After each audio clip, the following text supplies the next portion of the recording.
2014 కానీ 2018 కానీ 2023 కానీ ఏ ఎన్నికల్లో బీఆర్ఎస్ పార్టీని నమ్మలేదు, ఈ గడ్డ మీద గెలవనీయలేదు.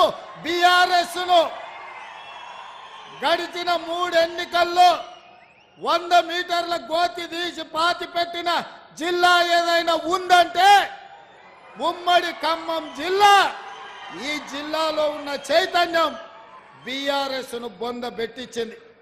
మిత్రులారా, ఇవాళ ఖమ్మం జిల్లా కాంగ్రెస్ పార్టీకి ఎంత ముఖ్యమో మీ జిల్లాకి ఇచ్చిన పదవులను లెక్క పెట్టండి.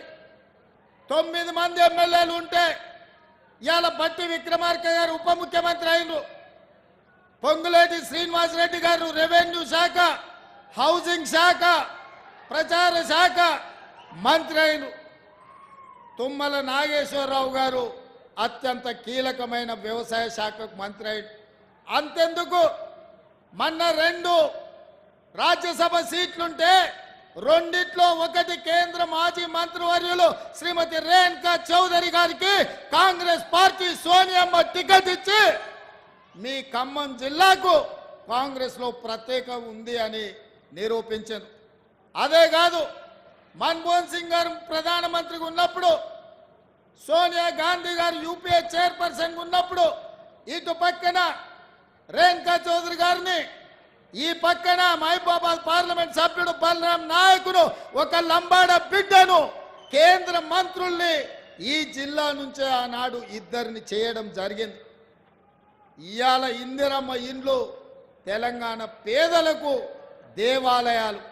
అట్లాంటి ఇందిరమ్మ ఇండ్ల పథకం 4.5 లక్షల కుటుంబాలకు 22,500 కోట్ల రూపాయలతోని అభయస్థంలో భాగంగా ఇందిరమ్మ ఇండ్ల సంక్షేమ పథకం ఇవాళ భద్రాచలంలో రాములవారి ఆశీర్వాదంతో ప్రారంభించుకున్నామంటే ఈ ఖమ్మం జిల్లాకు కాంగ్రెస్ పార్టీ ఇస్తున్న ప్రాధాన్యత, ఖమ్మం జిల్లాలో కాంగ్రెస్ పార్టీకి అండగా ఉన్న మీ ప్రాధాన్యత జాతీయ స్థాయిలో ప్రతి ఒక్కరికి తెలుసు.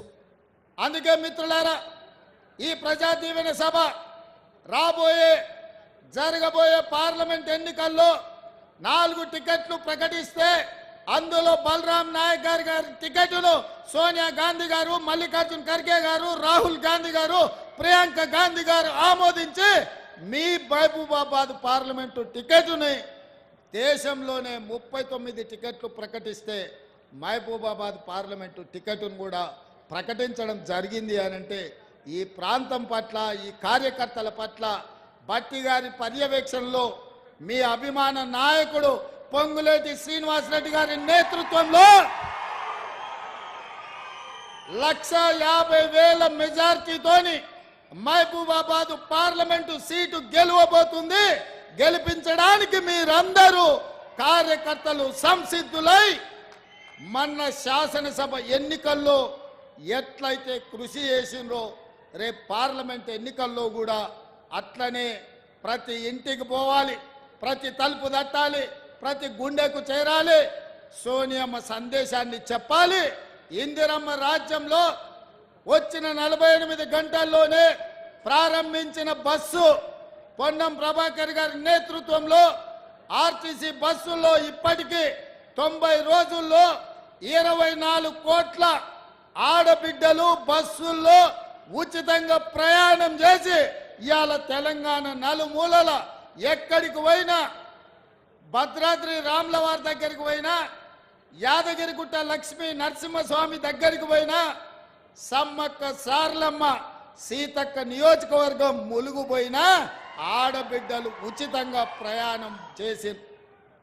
ఇదే కాదు, ఇవాళ పేదలు వైద్యము అందక దవాఖాన్లకు వెళ్తే ఆలి మీద ఉన్న తాళి అమ్ముకొని ఉన్న భూములను తాకట్టు పెట్టి వైద్య ఖర్చులు భరించాల్సిన పరిస్థితి ఉండే. అందుకే ఆనాడు డాక్టర్ వైఎస్ రాజశేఖర రెడ్డి గారు మొదలుపెట్టిన రాజీవ్ ఆరోగ్యశ్రీ పథకాన్ని పునరుద్ధరించి ప్రతి పేదవాడికి 10 లక్షల రూపాయలతోని వైద్యాన్ని అందించి పేదల ఆరోగ్యాన్ని ఆదుకోవాలని ఇవాళ మన ప్రభుత్వం ఒక మంచి నిర్ణయం తీసుకొని అమలు చేస్తుంది.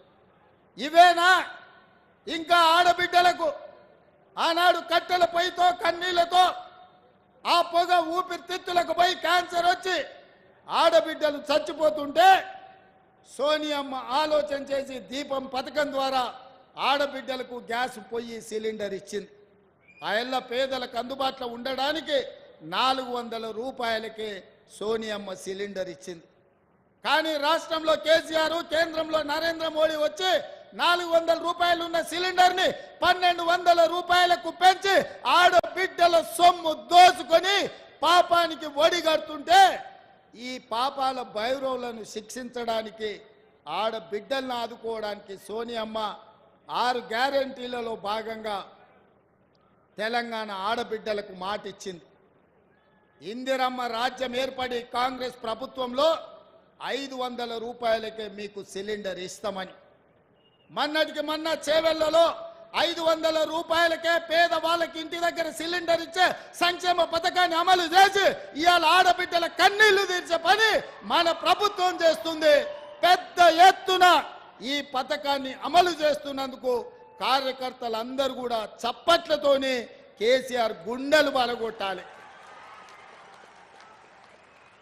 అదేవిధంగా వ్యవసాయం ఉన్న వాళ్ళకే ఉచిత కరెంటు, భూమి ఉంటేనే కరెంటు ఉచితంగా ఇస్తారా సార్? భూమి లేని పేద వాళ్లకు ఇంటి కరెంటు బిల్లులు ఉన్న ఆస్తి అమ్ముకునే పరిస్థితి ఉందని మా పాదయాత్రలో చెప్పింది. అది బట్టి గారు ఆదిలాబాద్ నుంచి ఖమ్మం వరకు చేసిన పాదయాత్ర కావచ్చు, నేను కూడా పాదయాత్రలో ఖమ్మం జిల్లాలో తిరిగినప్పుడు కావచ్చు, పేదలందరూ మా దృష్టికి తీసుకొచ్చారు. అవును, నిజమే కదా, పేదవాళ్ళు చెప్తున్నది భూమి లేని పేదలను కూడా ఆదుకోవాల్సిన బాధ్యత మా ప్రభుత్వం మీద ఉన్నది కదా.